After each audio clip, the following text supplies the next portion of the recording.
Hi everyone, it's Sue Plumb here to share an art journal process video with you today that I created for Viva Las VegaStamps. Now today I'm working on some loose leaf black A4 cardstock for my page, and once it's completed I'll simply punch it and place it into a ring binder. This is a little bit different from working in a bound art journal, and it gives you a little bit more freedom in terms of being able to move the page around.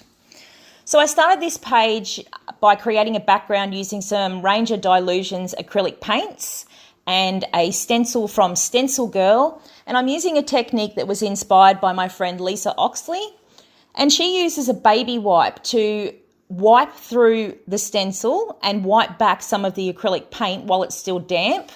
So I started with the blue paint and then used the stencil and wiped back the paint to show through the black paper.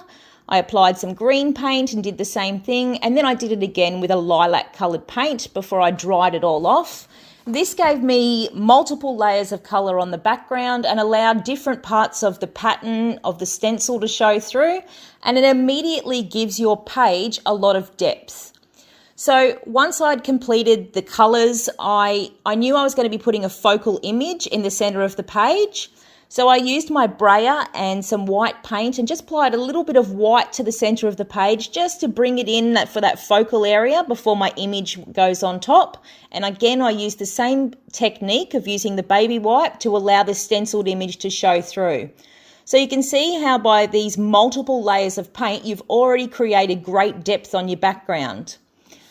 Now, once I had the paint in place, I went in with a Distress Oxide, also from Ranger, and I went in with the Star of Skies background stamp just to add the little bit of stars to the background and give a bit of a whimsical feel, because I knew that I was going to be creating a whimsical style being for the focal image of this piece. So I got another piece of white cardstock, and again it was an A4 sheet. And I gathered together a variety of stamps from Viva Las VegaStamps, and I was going to be using different pieces of these stamps to put together my whimsical being. So I'll put a whole list of the stamps on the screen, you can see there. I'm stamping them out onto white cardstock. So I was looking for pieces that I could piece together to create this whimsical being.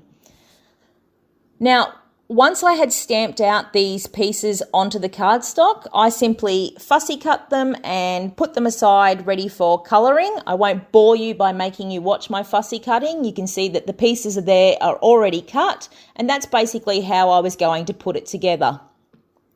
So I set those pieces aside ready for colouring and went back to my background again after allowing it to sit for a little while. I went in with a floral background stamp just to give more layers and more depth to the background, and I also wanted to bring some more of that black back to the front, back to the foreground, before I put my whimsical creature on top. So I had these pieces, I had legs, I had a body, I had wings, I had a head, I had a tail, and they were all taken from various stamps. And I used Ranger Distress Oxides to colour them, so you can see I had a range of colours there. I simply used a water brush to pick up some colour off the ink pad and then colour in all of the details. Now, again, I'm not going to bore you with watching me colour in each and every piece, but rest assured that I did use the same method to colour each of the pieces. Now, I do love using Distress Oxides to colour my stamped images. They just give it a nice finish. I like the range of colours and they're easy to work with. And anyway, so once I had all my pieces coloured, I set about creating this whimsical being. I just used some miracle tape there to affix the pieces together, how I wanted it to look. You can see I'm putting the wings on the side there, popping the head on the top. Now, I deliberately chose the cat mermaid stamp because I knew that I could cut it into two pieces. I could use the tail separately to the head. And once I had all the pieces together, I needed to pop some scrap cardboard on the back of it. You could also use foam or foam tape or whatever you had at hand, but I really wanted to put something behind it to pop that focal image up from the background. So I just used some scrap cardboard that I had laying around, which I again fixed with miracle tape. And prior to sticking it down on the page, I also added some extra detail using a leaf stamp and a floral stamp. Unfortunately, my camera actually cut out while I was doing that stamping, so you didn't get to see it. But you can see that I've used green and pink Distress Oxides, and I've just added some extra stamping to the background just to give it more depth.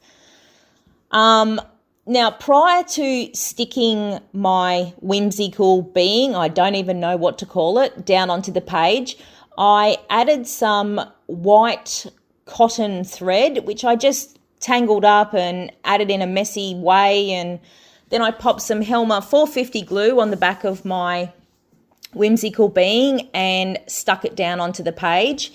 And you can see how lifting it up from the page and bending the edges of the stamped image slightly gives it so much extra dimension and gives it life, essentially. Now, you'll have to excuse my chipped nail polish in this. I didn't think to do my nails before I went and did a process video. So you can see I've got it down in place there, and I also added some splatters using Heidi Swap Gold Colour Shine because it was looking very regal and I figured it needed a pop of gold. Then I just stamped on the quote, treat me exactly as you would the Queen, because I thought that was quite fitting considering the cat was wearing a tiara. And to finish off my page, I thought it needed a border to block it in, so I just used that scalloped stamp and stamped all the way around the edge of it with the Distress Oxide as well, just to bring it all together. And you can see how well those Distress Oxides actually pop against a black background, so I'll definitely be doing this technique again. So just finishing off, stamping around the edge there, and basically that was it for this one. As I said, I'm just going to punch it with my punch and place it into my binder. I hope you've enjoyed this process video today. Thanks so much for stopping by. Make sure you're following the Viva Las VegaStamps team for lots more inspiration.